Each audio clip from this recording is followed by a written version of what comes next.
I really have no idea other than a drone went in the water. My gut reaction, which would be abnormal, was no, because I'm like, we need to mitigate risk. See, that's what they told me, and then I missed my flight. I didn't have a strap, so I tied a USB cable around it and around my neck. Also trying to make Bobby just look like a hero, because in my eyes, he was. Well, that was one hell of a story. Yeah. From start to finish. It's not every day that the customers are hugging the camera guys. Good morning and welcome to the Table Scraps podcast. On today's podcast, we have my brother, Brian DiMaggio, joining us. How's it going, guys? On today's episode, he's going to talk us through the Lake Powell journey that him and Bobby went on, where they dunk a drone and run out of gas and a bunch of other stuff. We hope you enjoy.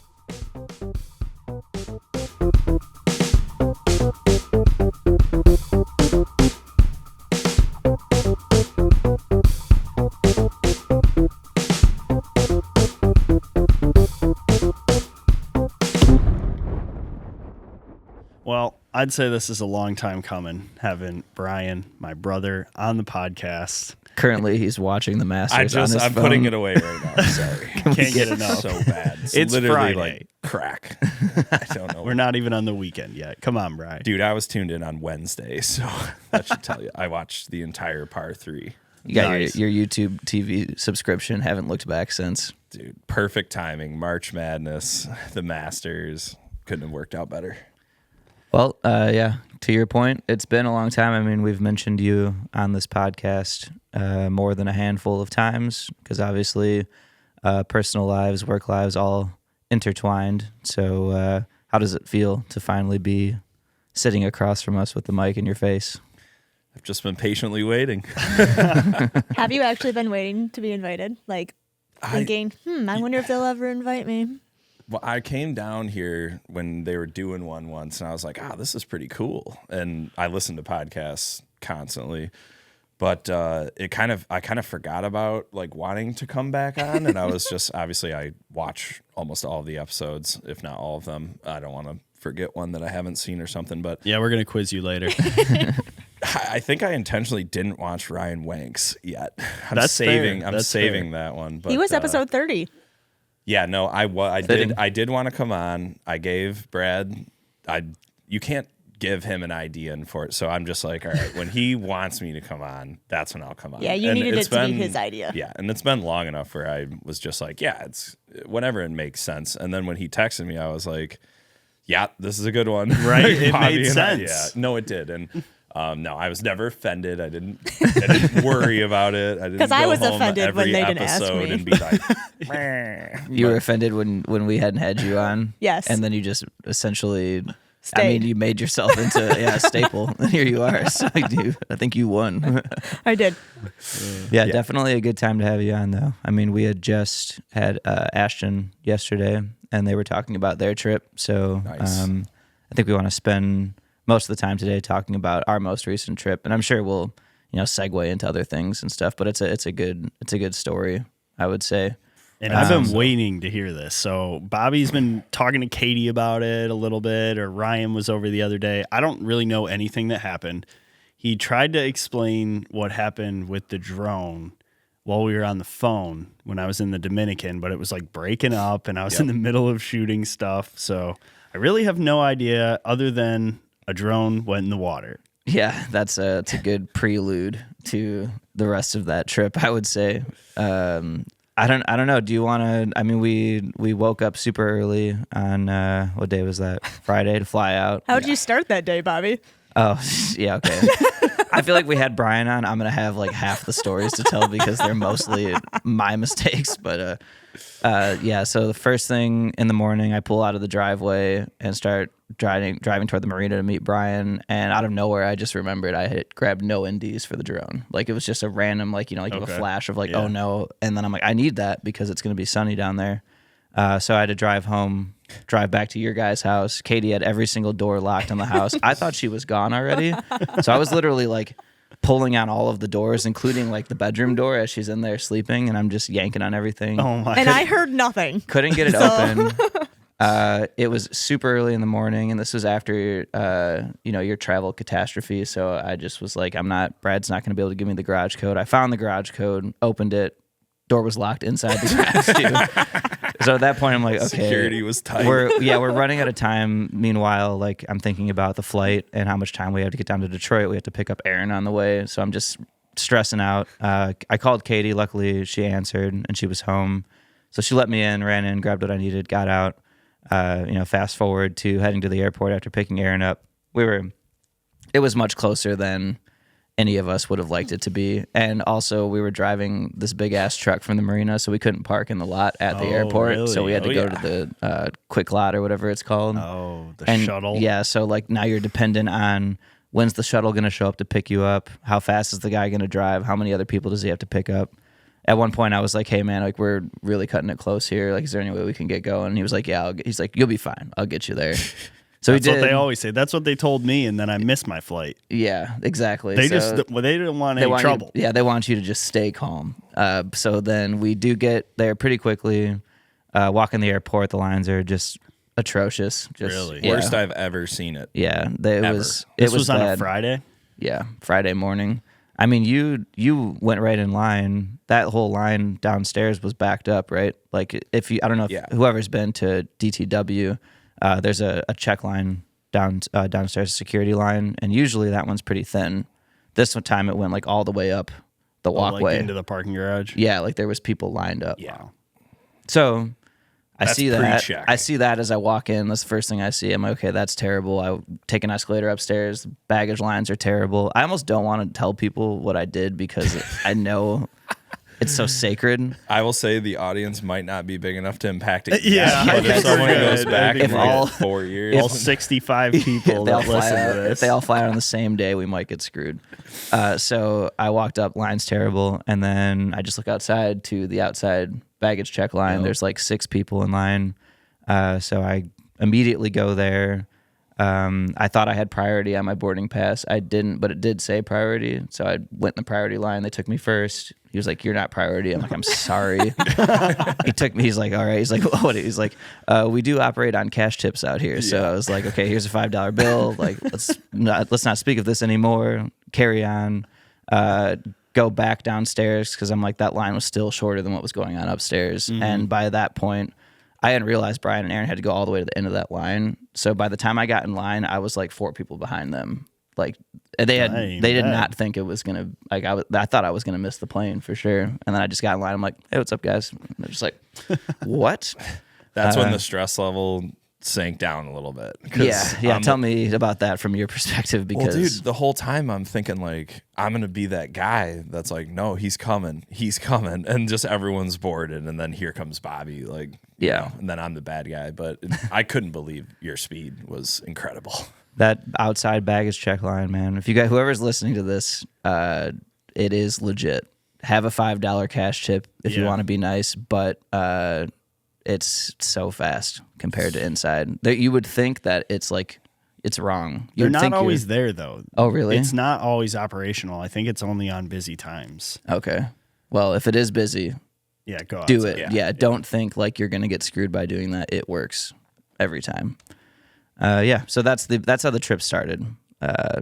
Off to a bit of a rocky one, I would say. I don't want to, because like I said, most of these are my screw ups, so I could just sit here and talk. Brian, why don't you just talk a little bit about the area as a whole? Like once we got there, going to Arizona. Yeah, where'd I don't you think go? you guys mentioned where this was at. So we flew into Phoenix and went to Lake Powell. So I had not really given this trip the credit it deserved from like just where we're going. All I cared about was that the timing was right. Bruce was happy. Everything was good. Jordan and I had one day between a 7-day trip to Banff to unpack and repack and go to Powell. So I just wasn't like thinking, oh, what's the drive like? Where are we going by? Like, what's the scenery? I just didn't have the time to worry about it or care. So when we got there, we're like, all right, 4-hour drive, something like four and a half hour drive. And we start driving, I start driving, and as soon as we get out of Phoenix, we're just up in these mountains, and I'm like, oh, this is different. And then the cool thing, you remember, Bobby, like all of the greenery and the trees, like every hour, the entire landscape changed. So first it was like bushy trees. Then we got into a cactus zone where just everything was cactus. Then we got into lollipop pine trees or whatever those tall pine trees are. We're like, I'm looking around for turkeys, because that's where you turkey hunt. And then there's like a burn zone, then the desert. What did a person tell you? There, how many different ecosystems? Or yeah, so that was that really nice Navajo lady that we got some jewelry from for the family. She was explaining that there's 6 out of the 7 ecosystems in their area. And I asked, what are all the ecosystems? And that, she couldn't name all of them, but you're talking about all of the different things that exist on the planet, and they have 6 of 7 there. Probably just no rainforest. Probably no rainforest. That'd be the one that they don't have. Yeah. You got jewelry for the family? Got some jewelry for the family. Katie's like, I didn't get any jewelry. Oh, no. I thought you meant like sorry. the family that you were going and visiting. No, for mom, dad, Jordan. Oh, what kind of jewelry? Oh, because they need jewelry. I mean, it was more of just like we're at this really cool Navajo stand, and everything was made from the Native Americans there, from the land there. I see. And I'm some custom pieces. That's cool. Nice. I bet they're really cool.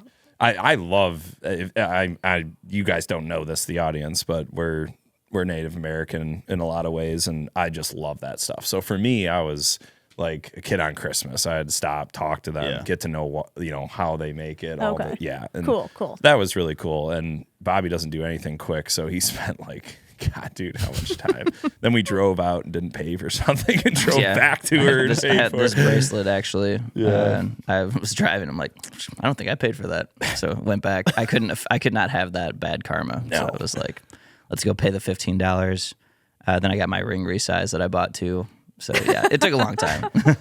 And that was just like one stop of another 3. Okay. Were you in a rush to get anywhere? No. Or were you just kind of like you had to be there that day? Yeah. That was actually on the way home. Yeah. So we were chilling. There was no rush for on anything. the way there it wasn't too bad. Mm-hmm. I mean, once we got to Arizona, it was basically like we need to get there at some point in the evening, go out for the first test run, and then we just like hung out and had dinner. So, that whole first day beyond the airport, it calmed down quite a bit. Then it was just a nice drive through Arizona into Lake Powell.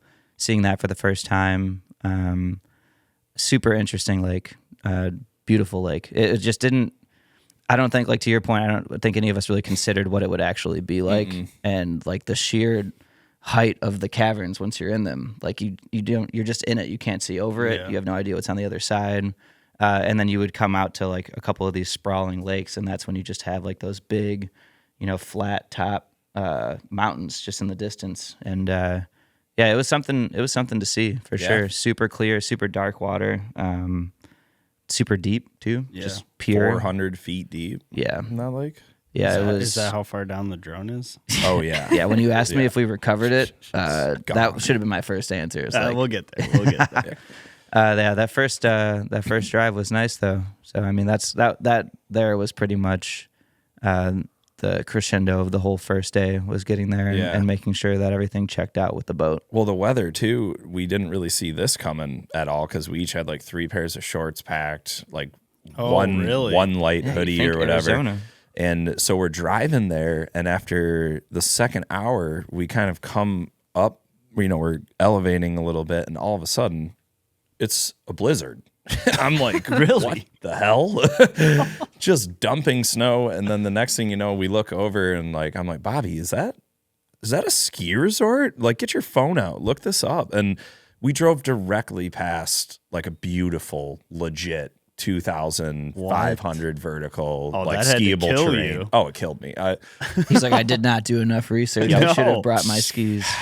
You would have tacked a day onto that trip, no problem. That was on the Icon Pass. It was? Yeah. Pull over. No. Rip some laps. No, it wasn't. Neither one out of the 2? Who cares? They had you should either way. But no, the 2 of them were both on their own, like Arizona pass. Oh, I would have paid whatever it took. But yeah, we didn't see that coming. But the mountains were really, really nice. And it was big mountains, like bowls up top, nice peak. Yeah, I was impressed, and I did not see that coming, and it snowed, and that was kind of the theme for the next day too, Bob, was we were just completely underdressed, underprepared. We thought it was going to be like this warm, sunny boat day that turned into scraping ice off the boat with microfibers at 6 a.m. the next day. It rained that night, and then everything on the boat froze. So it was just frozen rain droplets all over the seats, all over the side of it, all over the motors. Yeah, Would you use a hair dryer or just let the sun? We pulled out. Yeah, we're like, why don't we let this warm up a little bit? Which worked for some of the stuff on the exterior, but the interior was just chipping away at it. That whole. So all right, let's get into day 2, and then day 2. I'll take you up to the point where like the most devastating thing happened, and then you can take it back and then explain it from your point of view.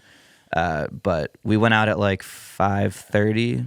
I think we were out on the boat by 6 a.m. to get the sunrise. Just started the shoot, put the drone up, chasing the boat around a little bit, taking some photos, whatever. And I mean, this is like a half hour into what it would be like a 2.5 hour process. So we're just getting started. And I'm chasing the boat with the drone in video mode.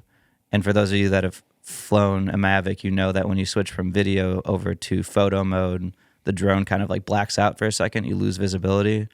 I did not understand how close I was to the water when I was doing the chase with the video, and I switched over to photo. And when the screen came back up, it was just enough time for me to see the drone just go right into the water. So it was like I couldn't react fast enough to pull it up. It was just enough time for me to just go bloop. And God. The amount, I mean, this is 2 weeks after Brad just crashed a drone into a sign. So I'm like, I cannot believe this is happening right now. I thought it was fake. Like there was part of me that did not process it at first.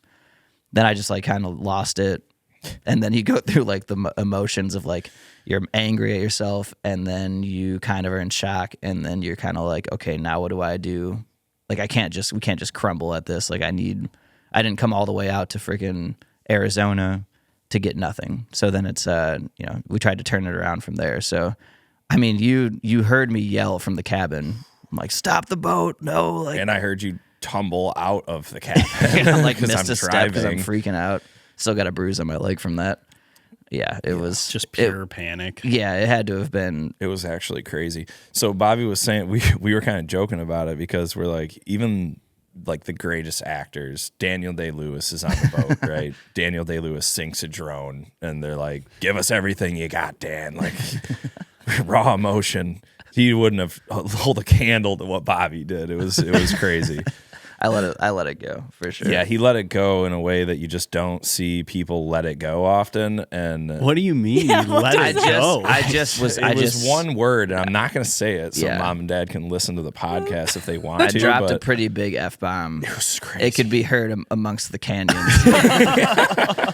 I think I might have dropped 2 actually. I think maybe 2, but the first one was just so epic. It was so powerful. It was boiling up in me. It was so many emotions. Was the customer on the boat? No, God, no. The only reason I did that is because it was just me, Brian, and Eric. Yeah, like there's no way I would have done that if anybody else was around. No, and at this point, I had powered down off plane, and like I didn't know. Like I'm driving and I didn't know what happened. I for sure did not think we sank a drone because I'm like, all right, we're like in the middle of here. It's like, there's just there's nothing around. It just didn't even cross my mind. And so I thought Bobby like hurt himself. God, I wish you would have like put it into the canyon or something and watched it explode off the wall. And like, the first time we talked about it, you were like, did you crash into a rock or something? I was like, dude, it's not even a good story. The good story comes after the fact, but the drone crashing was you into a sign is way cooler. Yeah, because then you have it still and you can. So you didn't have optical avoidance on. There was no. No, safety. I was in sport mode. Sport mode. Yeah, because we're running at 40. Yeah. Like, and so I'm trying to switch over from video to photo while we're chasing it at 40. Yeah. No part of me thought that was going to happen. Like, no part of me was like, this is a dangerous maneuver, but I'm going to do it anyway. I was just like, all right, switch over to photo. I've come really close to having that same thing happen. And I think when the drone is right above the water, it actually drops on its own without actually pushing down on the stick. So you have to kind of be ready for it and push up on it when you're at that like under 3 foot level with the water. I've come close to doing it, and it just your heart drops, and then brutal. Then the drone drops. Yeah. Yeah, there's just nothing you can do about it at that point. But yeah, I would say from that point on, though, it was just pure resilience. Like, it was just like, okay, I just start taking photos of the boat, and then Brian and Aaron are just like online looking for drones. Like, we're just like, we all understood we did not just travel, 12 hours out to the middle of this lake to get nothing but pictures. Yeah. So from then on out, it was just kind of like battling against this one mistake for the rest of the day. And I'd say we made the most of it. Yeah. So did you get another drone? So Keep it chronological. Yeah, chronological. okay, sorry. We'll keep it Maybe. chronological just because there are Yeah, stay tuned. Oh, okay. there are stay some tuned. questions that got. So to kind of paint the picture of what we had for the day was originally, so we're there, that's Saturday morning. We had filmed Friday night. So we're like, all right, we're already ahead of schedule. Like, we weren't planning on filming Friday night. We thought we were going to have dinner with Bruce, hang out. We got there. He's like, straight to the boat. And of course, yeah, that's New what boat. we're there to do. Yeah. New boat. Like, let's go. But the caveat to going out Friday was that Bruce had a change of plans and couldn't go out on Sunday. So he had a crew pulling the boat for him at the marina that stopped working at 4 p.m. And the boat's going back home. So we have, from what time we sank the drone at like 6:30 in the morning, we had till 4. And we knew that at that point. So we're like, all right, how do we conquer this? So yeah, Aaron's on Facebook Marketplace, like messaging people. I'm on the phone with the only town within 2.5 hours of us, which is this little Native American town called Page. There's one store that might have a drone. It's Walmart. The guy doesn't know, I'm talking to him on the phone. It's kind of like, I don't know if he's telling me everything that's there, whatever. So Bobby takes some pictures out of just like guilt, I guess, or whatever from the crew. We all start grabbing microfibers and just cleaning the shit out of the boat. That was to just like distract ourselves from just what like a gut happened. reaction. Like, we just messed up. Like, Yeah, let's like, clean this thing Yeah, more. these pictures need to be really good now. Scrubbing the ice, doing all that. And Aaron's got one guy on Facebook Marketplace. I got one lead with Walmart. So we're like, we got some stuff. And then we were like deciding whether or not we drive to Flagstaff, which is 2.5 hours away, which would put us at 5 hours, which would get us back to maybe 1 hour or so. We Sure. could film Yeah. with buying a brand new drone. I mean, if we left right then and there and came back, we would have had probably like 2-3 hours. It was 6:30 in the morning. If they even had a drone. Yeah, but in that Flagstaff. was the only benefit, was that we were out so early that it was like, okay, if we burn 5 hours on this, we still have some time to get this back. The only thing is we just lost the mood lighting, that's no longer sunrise. The Best Buy didn't open until I think 11, so we would have had 10 or 11, so we would have had like 2 hours into the trip before we even knew if they had anything. We were just going to go on a whim. Yeah. So all these things start happening, and I'm like slowly realizing this is not a possibility. Like, this guy on Marketplace isn't going to message us back. No. These Walmart drones are $200 each. Like, it's not going to work. We're going to put them up. They're going to die in 5 seconds. The footage is going to be terrible. All of these things are just like, okay, this is not feasible. And then so I think the next two things kind of happened simultaneously. Yeah. So we had one idea from Bruce. Bruce was like, well, I have a DJI Mini at home. He lives 4 hours away from where we're at. He's like, would that be good enough to use? And I was like, short answer is yes. Like, that is the best thing that we're going to get where we're at in the middle of nowhere. And he's like, I could probably find somebody to bring it here. And I'm like, can I pay them? He's like, no. I'm like, can I pay you? Because I know you're going to pay them. And he's like, no, don't worry about it. Like, he really just wanted footage of the boat. I will say Bruce was very like empathetic to the whole thing. Yeah. Like, he could see by the look on my face, like, that it's obviously like not intentional. It's an accident. He was like, I'm sorry about your drone. He was very solution oriented, kind of like how we were too. So I said, yes, like, I'm sorry, but yes, that is going to be the best option. He thought it was Friday. So he was like, oh, I got somebody on the payroll right now at the office. I'll call that. And he called, nobody answered. And he's like, what day is it? I'm like, it's Saturday. He's like, oh, like, that changes things. So he eventually got a hold of somebody, and he just had to pay them like weekend rate just to get them to drive out to us. Yeah. So Wow. thank you again, Bruce, for send that. Yeah, Bruce is the man. Crazy. And then the other thing was, we asked, do you have anybody in the marina that you know with a boat that we could potentially like just ride on the boat next to the boat, get some footage with the camera. Yep. He's like, I don't really know. I don't know anybody that's here. And I'm like, all right, well, it's fine. It's just a thought. And he's like, no, hold on. He's like, I got 4 jet skis on the back of my houseboat. Like, maybe we try that out. And How cold is it? 32 degrees out. Yeah, something basically And freezing. So I have Bruce on speaker. We're in the car and we're driving back from Walmart, like a little defeated that we couldn't get a drone there. And that's when, Bobby's like, what about a chase boat? And we're like, can we pay someone? He's like, Brian, it's 30 degrees out. Like, no one boats here. There's no one here. So he brings this jet ski idea up. And the first thing that goes in my mind is I'm like, well, that's a risky maneuver. Like, I know how to drive a jet ski, but we're in Lake Powell, and I'm like, well, how big is this jet ski? Like, how does that work with Bobby with a gimbal and a full rig while we're running? So in my mind, I'm like, my gut reaction, which would be abnormal, was no, because I'm like, we need to mitigate risk. Like, we're going to go out and do something else dumb, and then something's going to happen. Drop something else in the lake. And so I'm like, I look at Bobby, I go, dude, I don't care about the cold. I don't care about riding a jet ski. I'm like, I'll do whatever you want me to do. If you think it's a good idea, I'm game. And Bobby's like, looks for a second, he goes, we'll do it.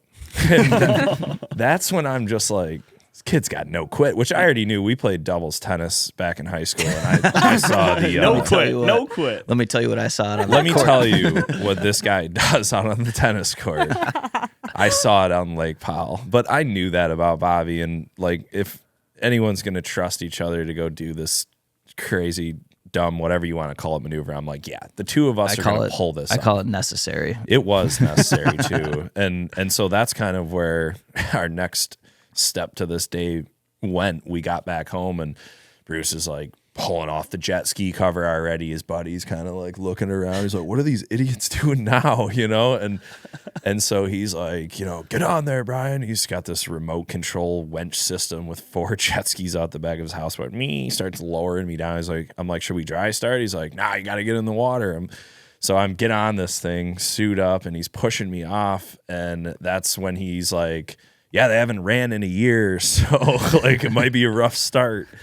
Pushes me off. I'm like floating out there. Can't get it going. I'm just like, you got to be kidding me. So his buddy like sees this from the window, and he comes out and he gives me like this magic formula. He's like, hit the start, hit the gas, don't touch anything, double tap. And I do it and it works. And I'm like, beautiful.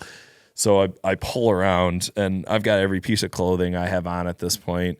And pull around, and Bobby's over there. So, I mean, Bruce and his buddy Chris, even at this point, they're like, we're going to let you guys do what you need to do. So, thank God Aaron was there, man. Because Aaron hopped on the boat.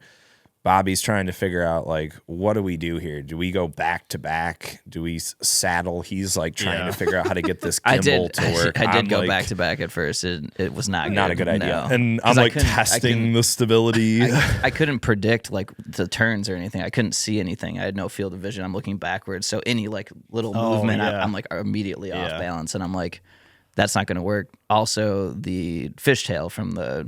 Like, there was no visibility going backwards. Like, so this is like, we don't know what we're doing. We're just like, we're going to do it and then figure it out on the back end. Yeah, exactly. Just like the name. So I ended up turning around. The best shot we could get was basically Aaron, like at my, I don't know, call it like my 10 o'clock. And so we have to pace him, and I have to shoot on an angle. So we did that pretty much just like continuously. We would speed up, slow down a little bit. It was really hard not to have any of the water from the jet ski kind of like invade the shot, but it worked. Yeah. It worked fine. Did you use the Ronin? Yeah. Yeah, wow. I used the Ronin with that back handle and the monitor on it. Full rig. Full rig. Yeah. It worked, dude. It worked really well. I didn't have a strap, so I tied a USB cable around it and around my neck. Because I'm like, I'm not dropping this in the water. So I'm like, I don't care how stupid this looks. I just took a USB-C cable. Someone take a picture of this. Well, please. At one point, so I honestly, once we kind of got used to the driving, and Bobby's barking orders at me like a Navy SEAL leader, like, get up closer and further away, back in, back out, angle here. And I'm doing the best I can. We're pulling it off, dude, for sure. But one of the worst parts was we needed to keep switching cameras from filming to pictures to different lenses to whatever. So like we're hanging on to the boat on the side with the jet ski, and we're just like continuously passing all the gear over and back. You could tell Aaron's like grasping it like it's his newborn child. With his big ass hands. Yeah, I mean, dude, no one wanted to let anything else go into the water at that point. And we are floating on a jet ski with two people going back and forth over the walls of the boat with every piece of gear Bobby had. It was super stressful. I'm not gonna lie. Aaron learned how to change a lens. Really? Nice. Yeah, had him click it out, click Had it in. to. Yeah, he's does it no Okay. problem now. Yep. It was a rallying moment, and looking back on it, yeah, I cringe for sure.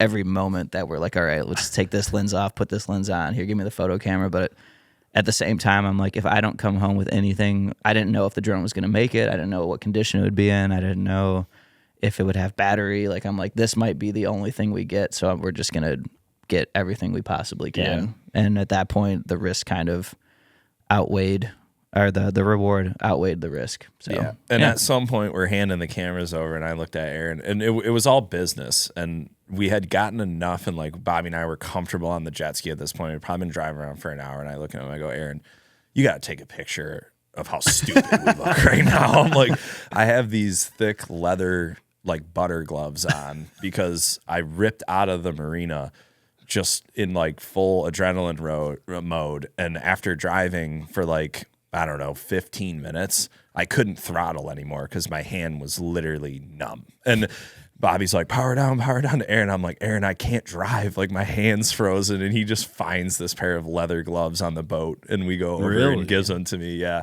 And so now I'm driving with these leather gloves. And yeah, at some point you'll have to throw it on the screen or whatever. But Aaron took this picture of us, and we just looked so stupid. It was just. What have you posted on Instagram of you guys on the jet ski? And this was prior to me knowing about the drone. Oh yeah, I think Brian put up a picture. Yeah. And I'm like, that's odd. Like, why wouldn't he just use the drone? And then someone posted the mini drone. And I was like, Yeah, everyone was slowly. and then I figuring it out. texted Brad and I said, did something happen to the drone? He's like, I don't know. I don't think so. I was like, oh, okay. Yeah, and Ryan did the same thing. Wayne did the same thing. I was leaving breadcrumbs for like the Yeah. 3 people, which is you guys and maybe Christian now would know, but I knew no one would know what's going on but you guys. I And think you were doing it to soften the blow a little Yeah, bit. You were bit. leaking A the little bit. information. I was I didn't see also any of it.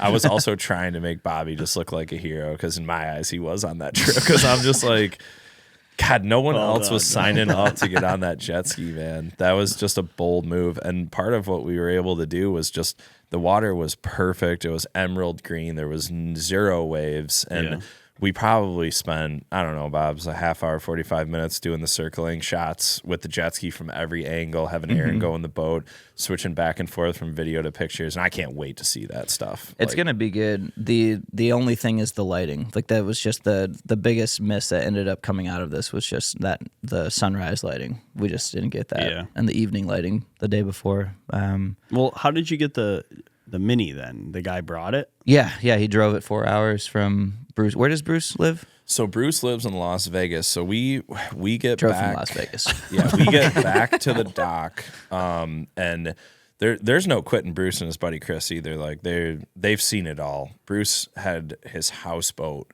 roll over, his 100-foot houseboat in a tornado, and went back out boating that next year. And he actually told us a story. It was absolutely insane. His mom was on the boat, and her arm got crushed off, completely gone, and they airlifted her. And His mom? His mom.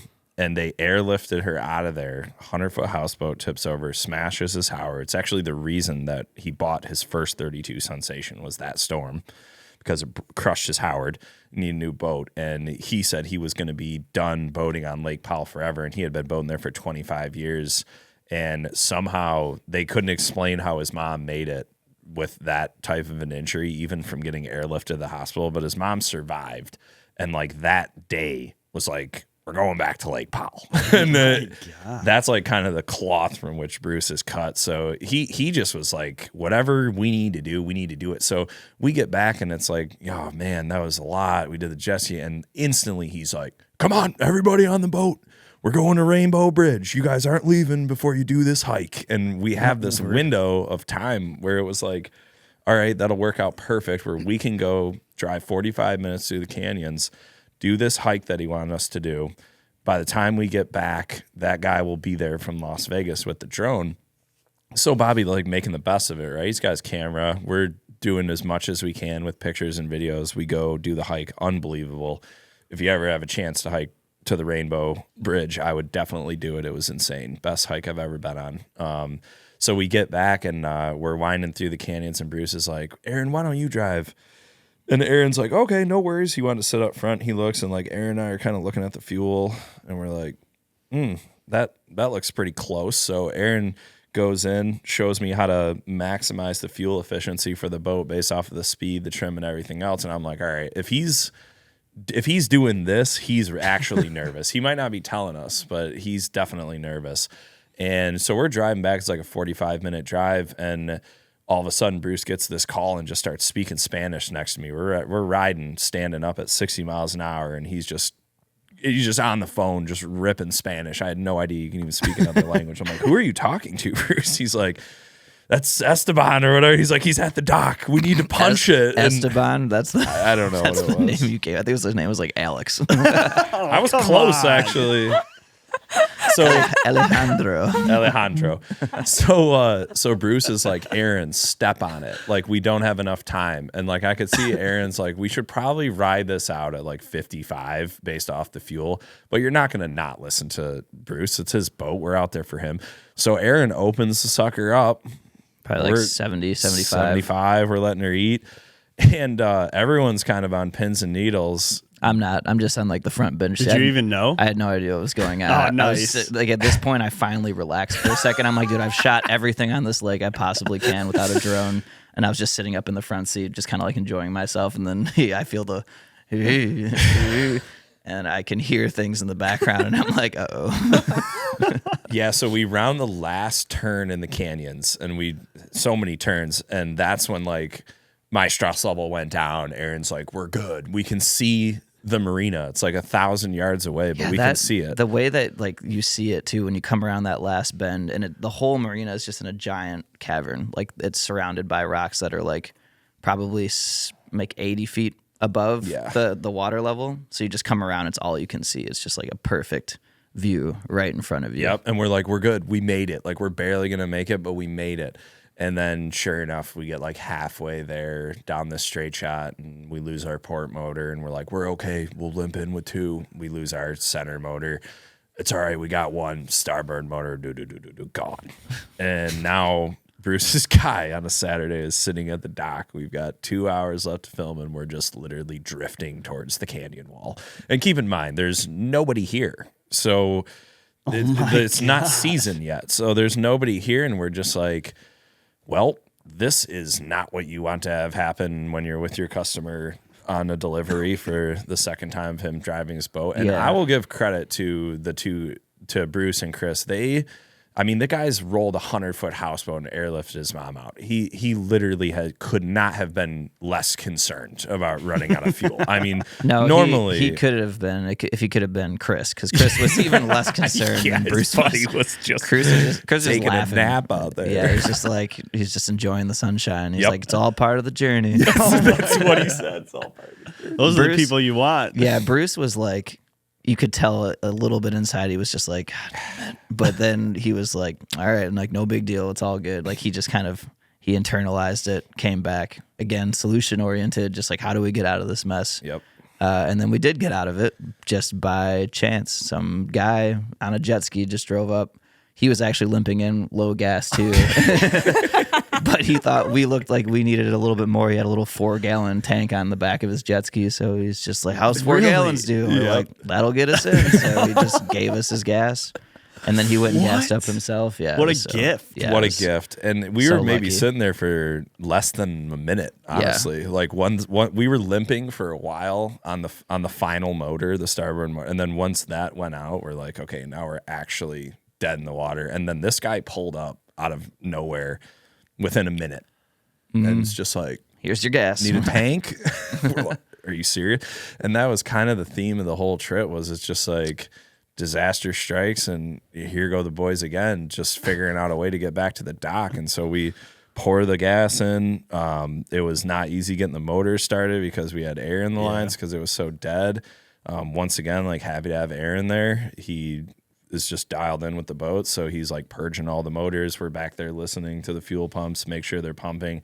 Got one started, got two started, couldn't get the third started, but we made it back to the gas dock with two filled up. That guy came over. We filled his tank back up for him. What a guy, man. What a time to be there with that gas tank. Couldn't have needed it more, but we filled up.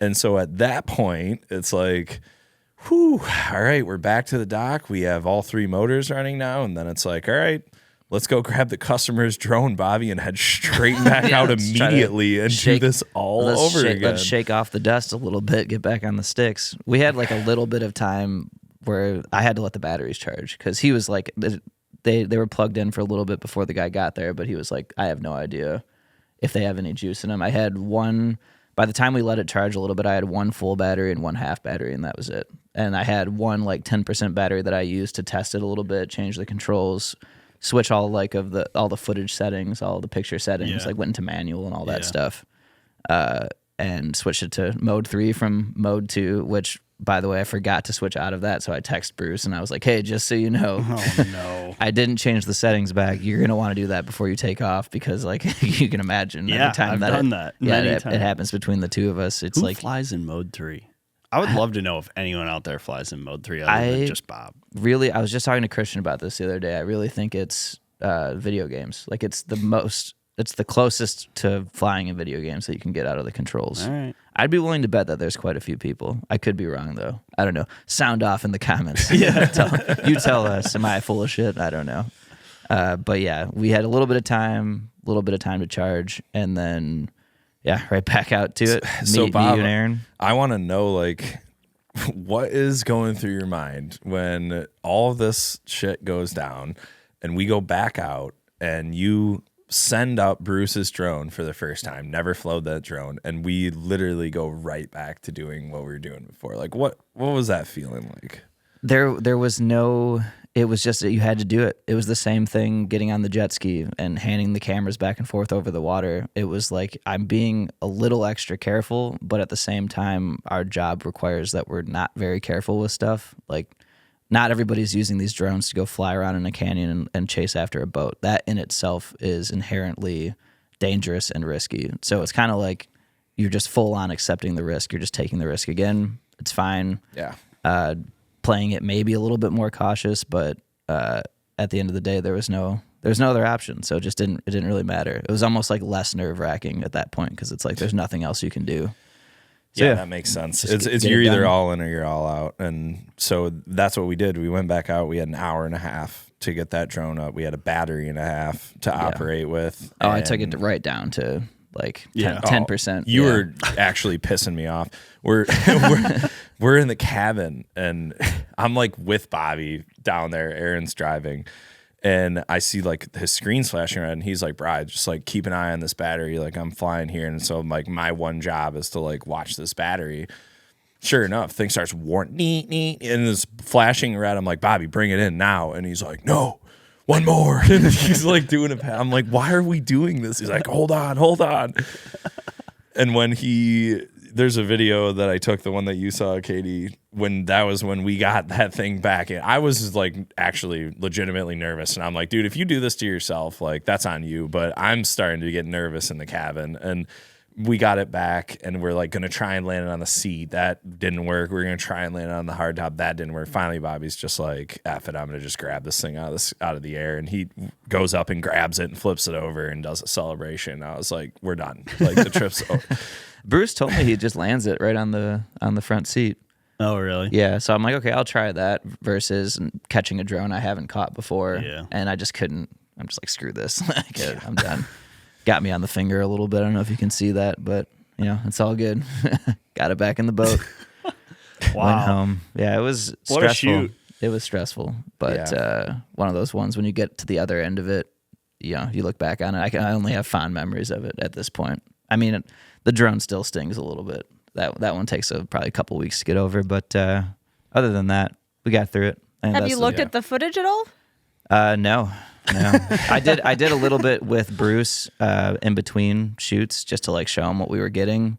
It's good. I just haven't like edited it or anything like that. I think I kind of couldn't bring myself to like, after we did all of that, I'm like, I can't even look at this stuff right now.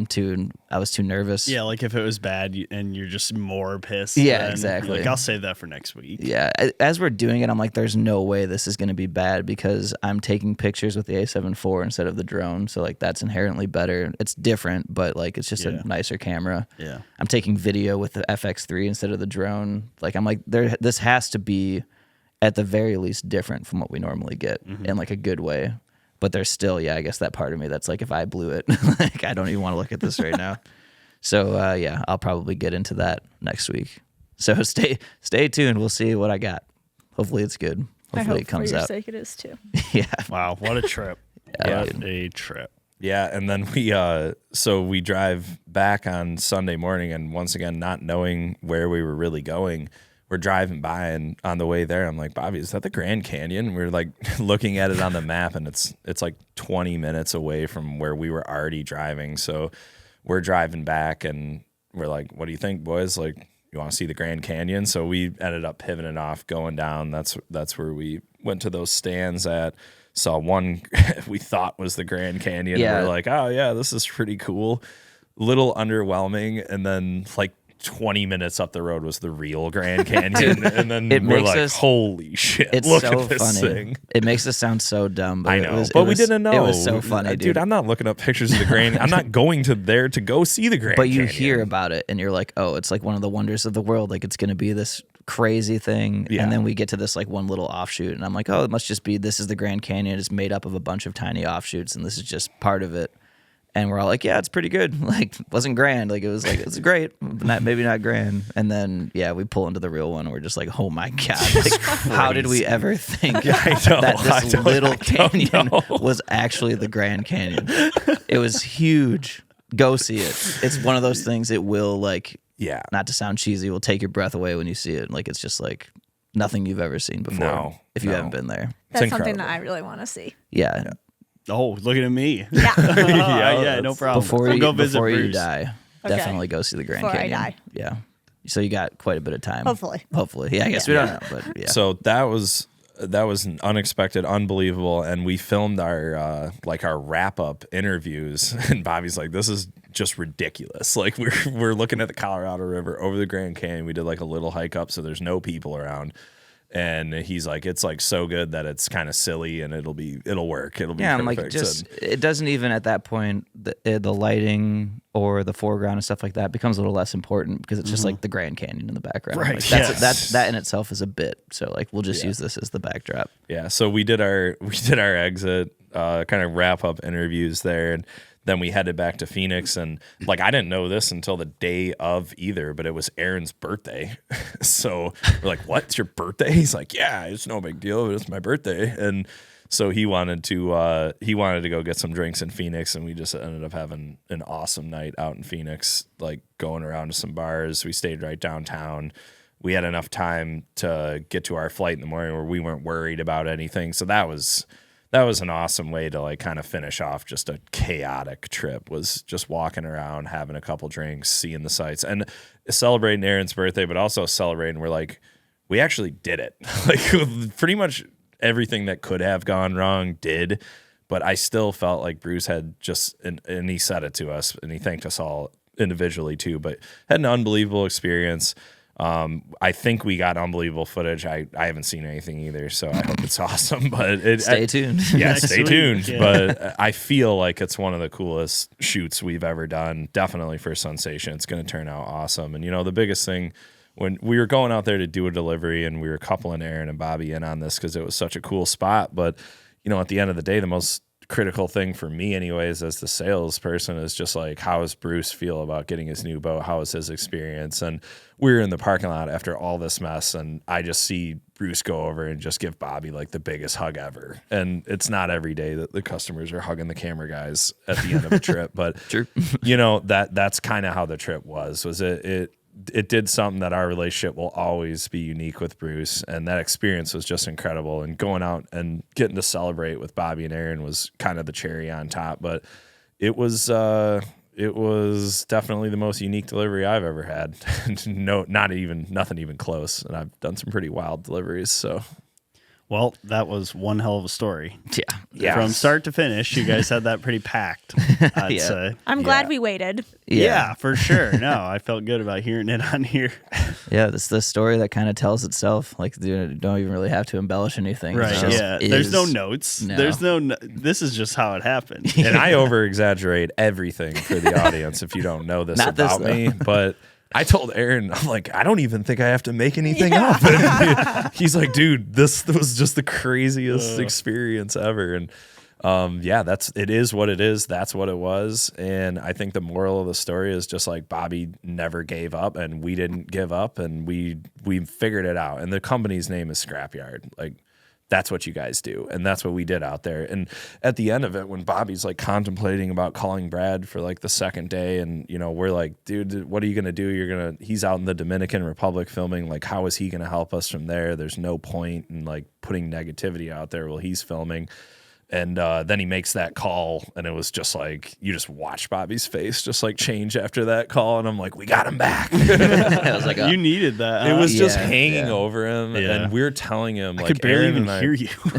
really? Well, I got it off my chest. So. Felt good for me. But we kept trying to tell Bobby, we were like, all that matters is how you react. You know, stuff happens. You make mistakes. We all know the risk of flying drones in the water in the Grand Canyon. And I'm like, the only thing that we cared about was like, dude, your resiliency is more important than the mistake. And we're trying to pound that into Bobby's head, but he didn't want to hear it. You know, he It's just tough, wanted man. to talk to Brad. And I get it. I Tough got the loss. whole thing. You know, It's a tough loss, whichever way you look at it. Yeah. But I It think is. it's like the turnaround time kind of improves a little bit as you get used to the job and the risks. You know, you lose a drone, you don't let it hang on you for a couple of days. You just go right back to work. Kind of distract yourself with the work, really. You know, Yeah. make up for it. But yep, Well, good job, Yeah. boys. that's Lake Powell. appreciate it. Yeah. It was a doozy. So Put it that way. we didn't really get into like our relationship and how you got into this industry working for Unreal, selling sunnies.